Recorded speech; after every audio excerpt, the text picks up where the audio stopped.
Good afternoon, everybody. Today we are going to go to CEX and go and pick up a PSVR 2 for hopefully free. I mean, it wasn't really free, but free makes for a good clickbait title, using the £400 voucher that I managed to accrue myself the other day.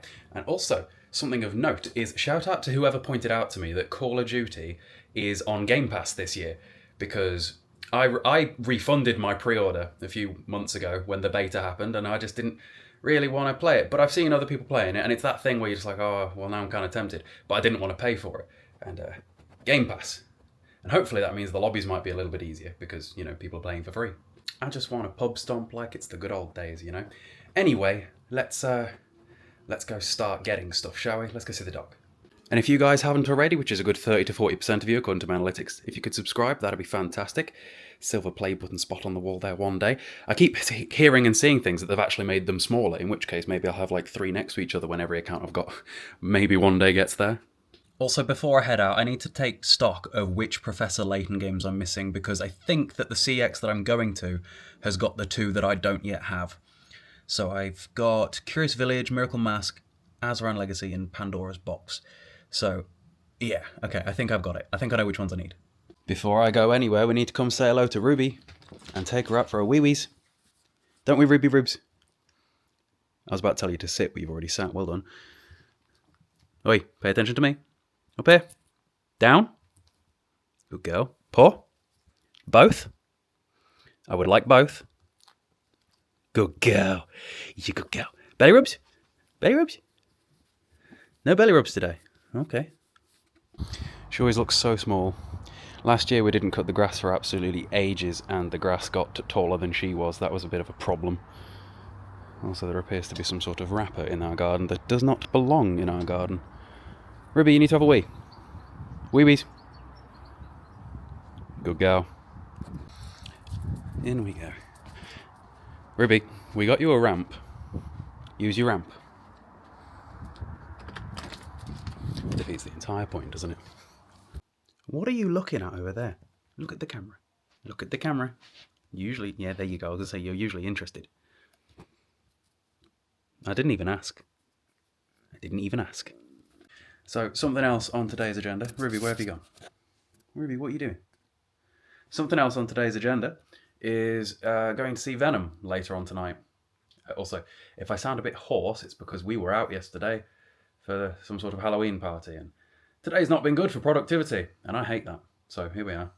How many of you keep getting caught out by the clocks changing? So for example, I keep thinking, oh my God, I'm not going to make it to CX because CX shuts at 4:30. It's a Sunday.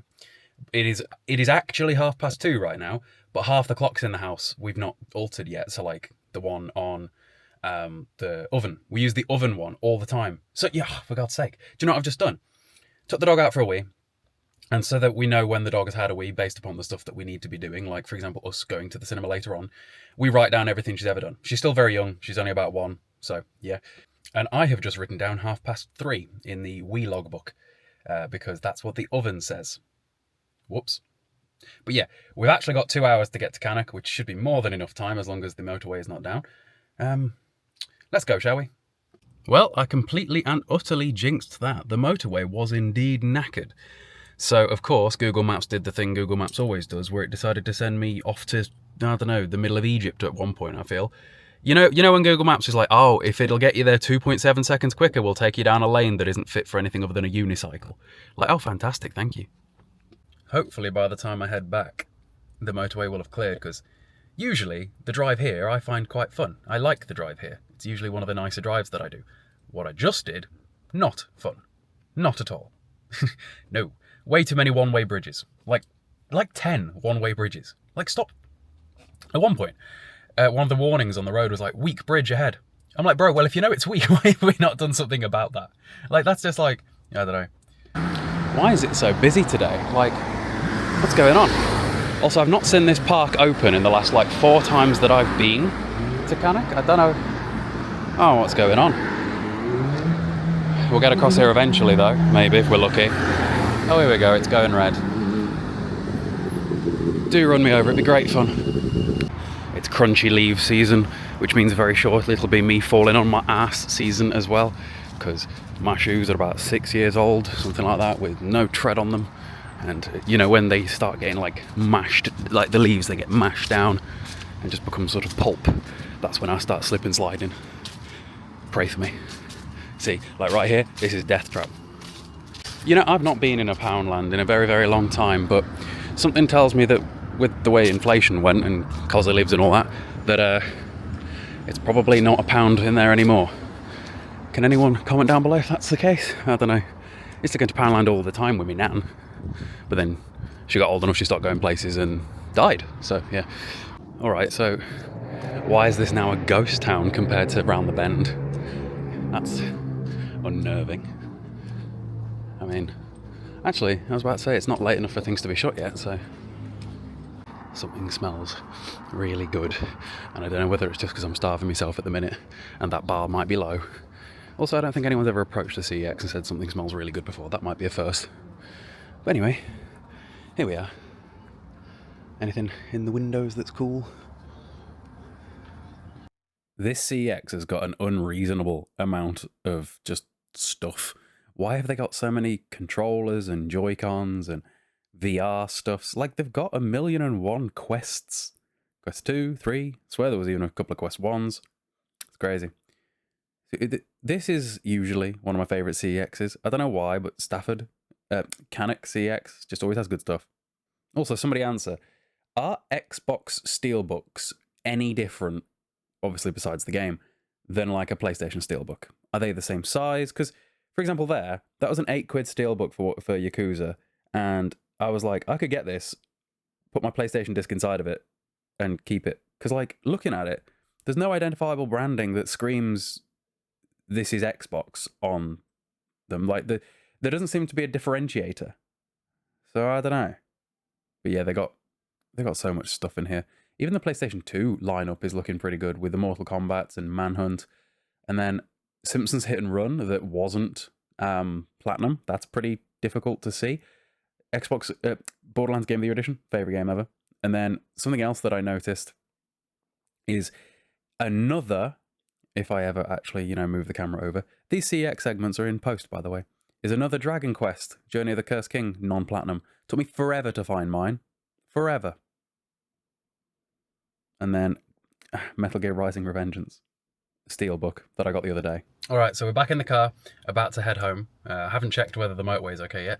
Pretty successful trip. They had so many Steelbooks in there. I don't know. I was tempted to get that Yakuza one because I feel like Steelbooks on Series X, like in general, are genderless when it comes to consoles. Like the PlayStation version would have looked the same. So like for £8, I could have got that Steelbook and put my PlayStation disc in it, I think. Are they different sizes? Because I feel like when I look at a Steelbook, there's nothing that differentiates the console version besides the disc itself. So, I don't know. I also got a couple of games that will help me complete another franchise. And there was some interesting stuff in that CEX. There was some PSP and PS Vita stuff, and I am absolutely not collecting for those consoles. But there were a few games on those consoles that if I were collecting them, I would have got. Like Shin Budokai, one of the miscellaneous Dragon Ball Z games. Yeah, the bag they gave me is absolutely massive, and they said that the warranty on stuff is going up to 5 years, and it's even going to be retroactive, so anything bought in the last 2 years gets it. So that's brave. Apparently they said that after 6 months they don't tend to get problems with things, like so like business wise it won't make a difference in terms of like making people more likely to claim on the warranties. But I thought it was interesting because especially with how much I've just spent, it's nice to know that it's covered. Anyway, let me get home and then I'll unbox stuff and show you what we got.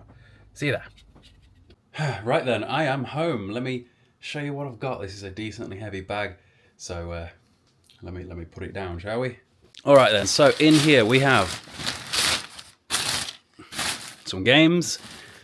So first things first, we've got Professor Layton and the Spectre's Call, and Professor Layton: The Lost Future, which are the two Professor Layton games I did not have.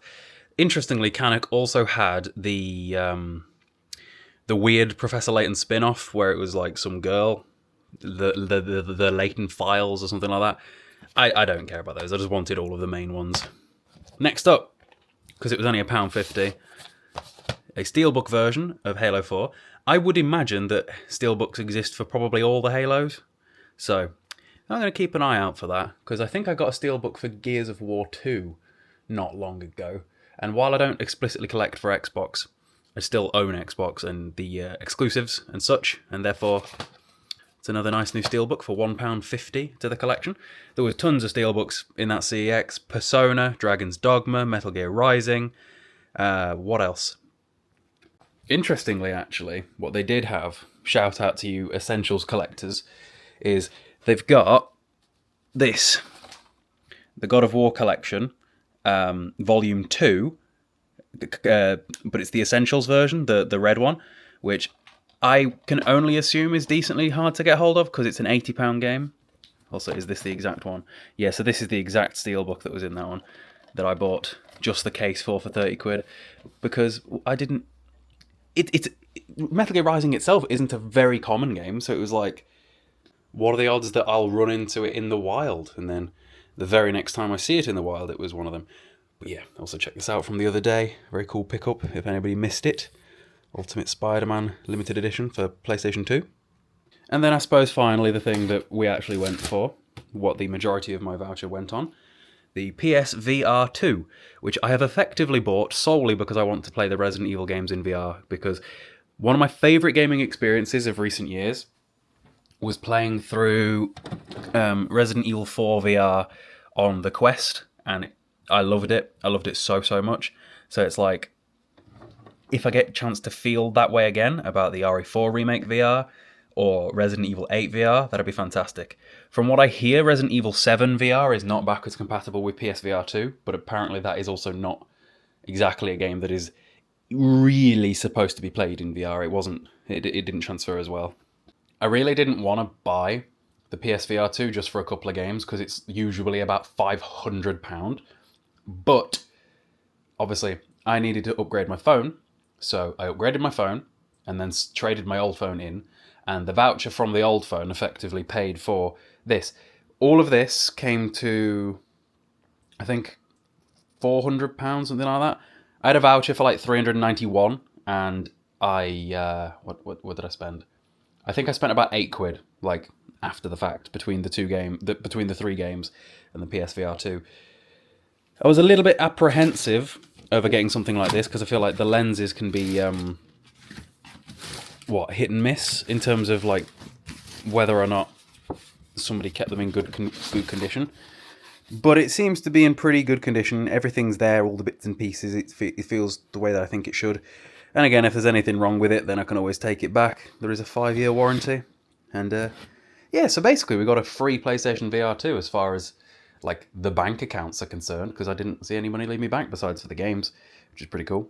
And even one of them games was free. A couple of them games were free. I basically only paid for one of the games, which is cool. I'd say it's been a pretty successful week when it comes to collecting games. I feel like I've not bought much in a while because, to be real with you, there's not much left I want to buy. But I have added a fair few Steelbooks to the collection in the last week or so. We got PSVR, we got Ultimate Spider-Man, we've got some more DS stuff, which very slippery slope there, because I'm still very tempted by at some point getting the boxed Pokemons, because it would be pretty awesome to own them all. But the prices. Anyway, for the rest of my day, I've got about 2 hours till dinner and about 3 hours until we go to the cinema to see Venom. Somebody said that I should talk more about films, and maybe I should. But generally, when I've done film dedicated videos, they're usually my biggest flops. So we'll see. Anyway, hope you guys enjoyed the video. If you did, do like, subscribe, all that sort of thing, and go watch whatever's on the screen instead. Bye-bye.